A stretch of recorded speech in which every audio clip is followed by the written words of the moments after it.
तो दोस्तों RBSC board exam 2023 की कॉपी रीचेकिंग को लेके आप सबके लिए एक बड़ा अपडेट है वो लेकर आए। और अपडेट उन स्टूडेंट के लिए जिनके कॉपी रीचेकिंग के स्टेटस में स्टेटस है वो नो फाउंड आ रखा है। अब इसका क्या मतलब है, इसके बारे में इस वीडियो में मैं आपको जानकारी देने वाला हूं। और इसी के साथ साथ यहां पे रिजल्ट को लेके और ऑब्जेक्शन को लेके भी दो चार बातें आपको बताऊंगा। अगर आपको भी जानना है तो वीडियो के साथ वो आप बने रहिए। नमस्कार साथियों, मैं हूं आपका अपना साथी राज गुरजी और आप देख रहे हैं राज स्कूल हेल्प यूट्यूब चैनल। तो दोस्तों काफी सारे ऐसे स्टूडेंट हैं जिन्होंने इस बार आरबीएससी बोर्ड यानी माध्यमिक शिक्षा बोर्ड अजमेर की बोर्ड परीक्षा 2023 की कॉपी रीचेकिंग के लिए, चाहे वो कक्षा 10वीं का स्टूडेंट हो या फिर कक्षा 12वीं का स्टूडेंट हो, उसने आवेदन किया था। अब आवेदन करने के बाद कई तरह के सवाल हैं। कुछ साथियों का यह सवाल है कि इसका रिजल्ट कब आएगा, कॉपी हमारे पास है वो कब तक आ जाएगी। तो इसके बारे में हम आगे वीडियो में बात करने वाले हैं, लेकिन सबसे पहले एक स्टेटस की अपन बात करते हैं। देखिए बहुत सारे स्टूडेंट ने जब कॉपी का स्टेटस चेक किया तो वहां पे स्टेटस आ रखा है नो फाउंड। नो फाउंड का एक स्टेटस आ रखा है। अब इसका क्या मतलब है, तो दोस्तों आपकी जानकारी के लिए बताना चाहूंगा। यहां पे देखिए ये जो स्टेटस है मेरे सामने भी पहली बार आया।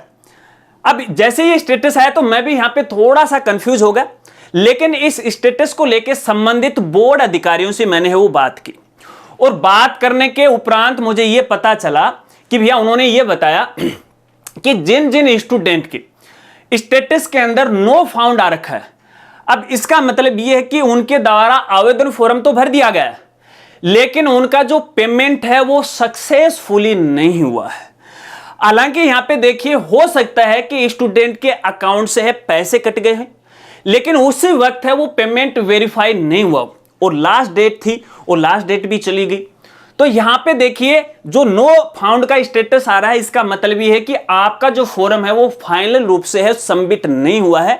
तो ऐसे में भैया आपकी कॉपी रीचेकिंग की जो कॉपी आती है ना, उसकी प्रतिलिपि आपको नहीं मिलेगी। यानी जैसा कि जैसा यहां पे आपका जो स्टेटस था अपने रिजल्ट का वैसा रहने वाला है। क्योंकि बोर्ड का ये कहना है या फिर मानना है कि जब तक बोर्ड के पास पैसे नहीं पहुंचते हैं तो उसकी प्रोसेस वो आगे शुरू नहीं हो पाती है। तो उन स्टूडेंट को मैं कहना चाहूंगा कि भैया जिनके नो फाउंड आ रखा है तो भैया वो अपने काम में लग जाएं और भैया कॉपी को बार बार स्टेटस उसका चेक करना वो बंद कर दे। किसी प्रकार का कोई फायदा नहीं होने वाला। हालांकि मेरे द्वारा संबंधित अधिकारियों को यह भी कहा गया कि सर उनमें तो स्टूडेंट की गलती नहीं है, ये तो सर्वर की प्रॉब्लम है। हालांकि उन्होंने लास्ट डेट तक है आवेदन किया था। अब पेमेंट आपके सर्वर पे है वो फाइनल सबमिट नहीं हुआ है, तो इसमें स्टूडेंट की क्या गलती है। तो उन्होंने भी कहा कि बिल्कुल स्टूडेंट की गलती नहीं, लेकिन इसमें भी तो हम कुछ कर नहीं सकते ना कि भैया लास्ट डेट को ही आप क्यों कर रहे हो, इससे पहले आप कर दो, आपके पास समय था। तो भैया उन्होंने नकार दिया कि इसमें स्टूडेंट की कोई मदद है वो नहीं की जाएगी। अगर यहाँ पे स्टूडेंट का पैसा कटा है तो उनका पैसा वापस रिफंड हो जाएगा। हालांकि वो पैसा है बोर्ड के अकाउंट में ट्रांसफर नहीं हुआ है, ये पैसा है जो बैंक है उस बैंक के सर्वर पर अटका पड़ा हुआ है। तो ऐसे में उन्होंने मुझे ये बोला है कि स्टूडेंट को आप बोल दो कि या तो आपका पैसा है 7 दिन के अंदर है वो वापस रिफंड हो जाता है, अगर रिफंड नहीं होता है तो भैया संबंधित बोर्ड जो बैंक है उससे आप संपर्क कर लीजिएगा और एक अपनी शिकायत है वो दर्ज करवा दीजिएगा। तो कुछ दिन के बाद में आपका पैसा वापस रिफंड हो जाएगा। तो आशा रखता हूं कि जिन स्टूडेंट के नो फाउंड स्टेटस आ रखा है अब वो समझ गए होंगे। इसके अलावा यदि आपका और कोई सवाल है तो कमेंट वो कर सकते हैं। चलिए अब यहाँ पे कुछ स्टूडेंट का यह भी सवाल है कि आखिरकार इसका रिजल्ट है वो कब आएगा या फिर हम कॉपी है वो कब तक देख सकते हैं। तो दोस्तों मैं हर बार आपको ये बताता हूं कि देखिए यहां पे फॉर्म सबमिट करने का मतलब ये नहीं है कि आपकी कॉपी है तुरंत आपको मिल जाएगी। इसके लिए आपको थोड़ा सा वेट करना होता है, 1 महीने का 2 महीने का है, इतना वेट करना होगा क्योंकि बहुत सारे आवेदन बोर्ड के पास आते हैं। तो ऐसे में बोर्ड की तरफ से है आपके पास एक SMS के जरिए है पासवर्ड आने वाला है और जिस दिन वो पासवर्ड आ जाता है उसका मतलब है कि आपकी जो कॉपी है आपकी आईडी पे वो अपलोड कर दी गई है, आप देख सकते हैं। लेकिन जिस दिन आप लॉगिन करते हो ना नए पासवर्ड से, तो अगले 10 दिन तक है आप ऑब्जेक्शन लगा सकते हो कि इसके अंदर है बोर्ड के द्वारा जो भी यहाँ पे स्टेटस आया है मार्क्स का, कुछ के नो चेंज आ गया है, कुछ के 1-2 नंबर यहाँ पे बढ़ रहे हैं, अभी रिजल्ट आ रहा है धीरे धीरे है, कुछ के नो चेंज का आ रहा है, कुछ के मार्क्स बढ़ रहे हैं। अगर आपको ऐसा लग रहा है कि नहीं मेरे तो 10 नंबर बढ़ने चाहिए, तो आप ऑब्जेक्शन लगा सकते हो। अगर स्टेटस में नो चेंज आ रखा है तो भी आप ऑब्जेक्शन लगा सकते हो। कॉपी आपके सामने चेक कीजिएगा, अपने टीचर से चेक करवाएगा कि वाकई में उसमें क्या गलती है। अगर कोई इसके अंदर गलती है तो ऑब्जेक्शन लगा दीजिएगा, ठीक है ना। ऑब्जेक्शन कैसे लगाया जाता है या तो हमारी पुरानी वीडियो देख सकते हैं, और 2-4 दिन के अंदर एक नई वीडियो है वो भी अपलोड है, वो कर दी जाएगी इसमें, क्योंकि फिलहाल थोड़ा सा मैं दूसरे काम में बिजी हो गए, तो आप थोड़ा सा वो वेट कर लीजिएगा।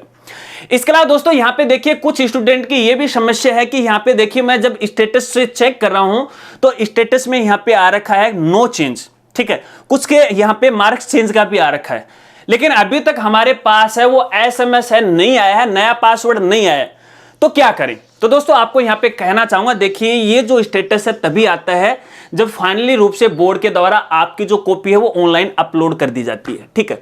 लेकिन आपके पास SMS नहीं आया तो इसमें देखिए बोर्ड की कोई गलती नहीं रहती है, इसमें गलती है आपके मोबाइल की सर्विस की। क्योंकि देखिए हमने अपने मोबाइल के ऊपर एक DND जो सर्विस होती है उसको एक्टिव कर रखा होता है, तो ऐसे में बहुत सारे SMS हैं जो हमारे पास नहीं पहुंच पाते हैं।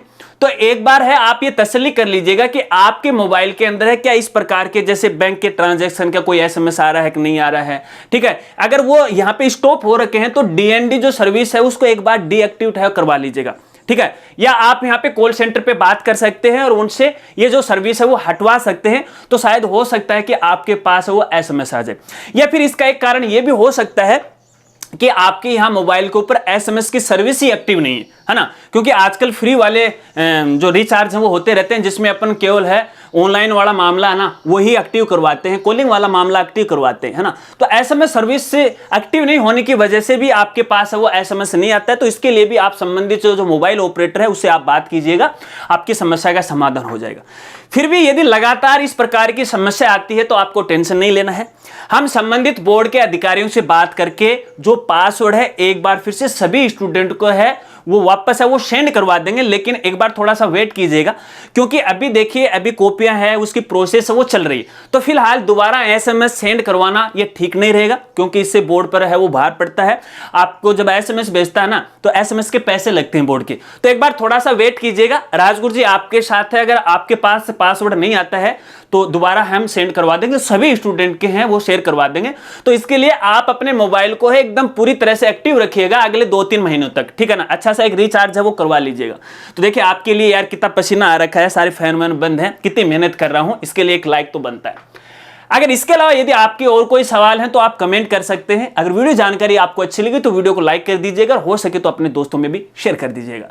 तो मिलते हैं फ्रेंड्स अगली एक नई वीडियो के साथ, तब तक के लिए जय हिंद जय भारत।